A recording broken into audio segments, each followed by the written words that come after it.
Professor Sussuarana de Biologia da Central do Enem, sempre muito ativa, sempre muito participativa na sua preparação. Vamos continuar com fisiologia humana e mostrar como é que funciona a intercontextualidade, como é que nós trabalhamos o cotidiano dentro da biologia. Pessoal, o tópico que nós escolhemos hoje foi o excesso de água em nosso organismo.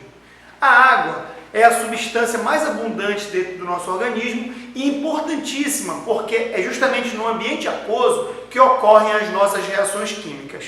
Para isso, nós temos que ter um controle de água muito severo e muito específico. Nós temos 3 principais hormônios que atuam sobre esse controle. Nós vamos falar de um hormônio produzido pelo hipotálamo, chamado de ADH, hormônio antidiurético. Vamos falar de um hormônio que age indiretamente no controle da quantidade hídrica do nosso organismo, que é a aldosterona. E vamos falar sobre um hormônio produzido pelo nosso coração. O nosso coração, ele tenta se proteger contra a alta pressão, contra a elevada pressão arterial, e para isso ele libera um hormônio chamado de PNA, que significa peptídeo natriurético atrial.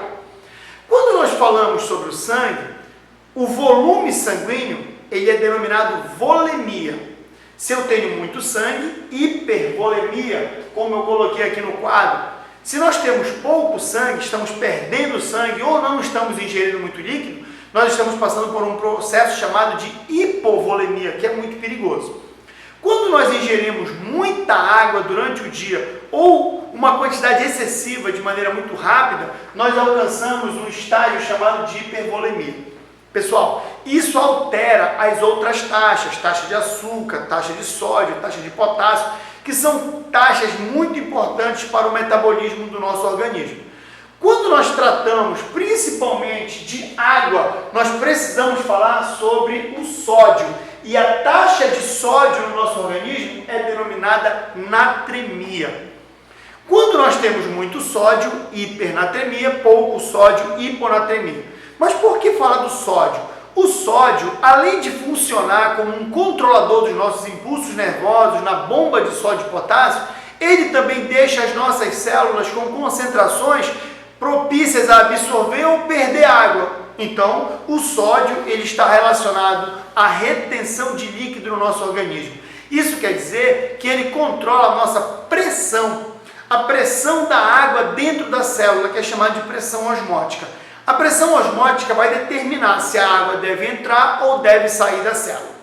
Para que a gente faça esse controle, nós precisamos ter um acesso direto ao nosso sistema nervoso central. O nosso sistema nervoso central no controle hídrico é representado pelo hipotálamo.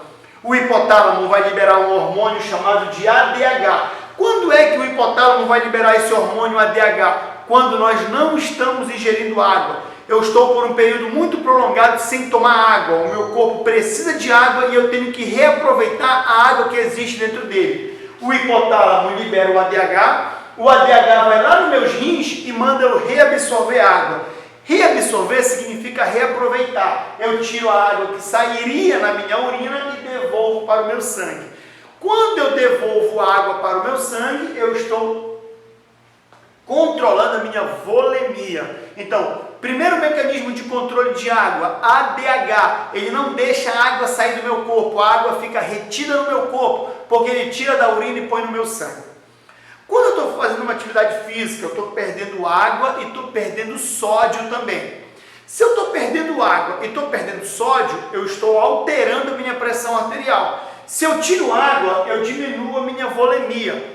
Se eu tiro sódio, eu tiro o elemento que retém líquido no meu corpo. Então, fazendo atividade física, por estar perdendo água, por estar perdendo sódio, eu vou ter uma queda na minha pressão arterial, porque eu vou diminuir o meu volume sanguíneo. Eu vou ter menos água no meu sangue, menos volume sanguíneo e vou ter uma queda na minha pressão arterial. A queda na pressão arterial é sentida pelos meus rins. Os meus rins, então, liberam uma enzima chamada de renina.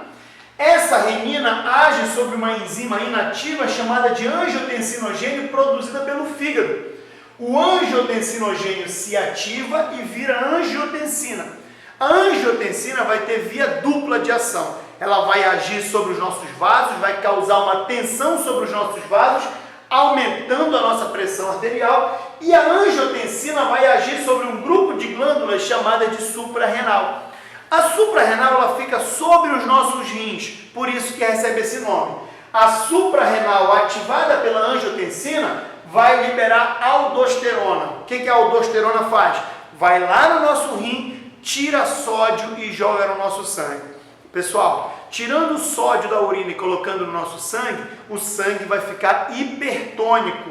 Ele vai absorver água dos nossos tecidos e controla a nossa pressão arterial. O que acontece quando nós tomamos água excessivamente? A nossa volemia aumenta, hipervolemia.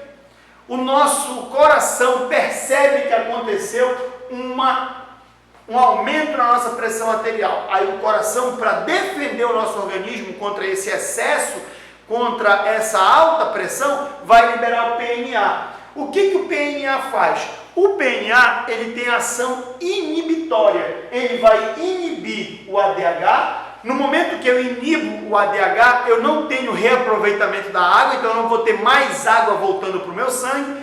O PNA inibe a renina e inibe a aldosterona. Quer dizer, então, que além de alterar a reabsorção de água, ele altera a reabsorção de sódio. Eu não vou ter água para aumentar o meu volume sanguíneo e não vou ter sódio para reter a água dentro do meu sangue. Tudo bem, rapaziada? Essa foi a dica de hoje. Um grande abraço. Até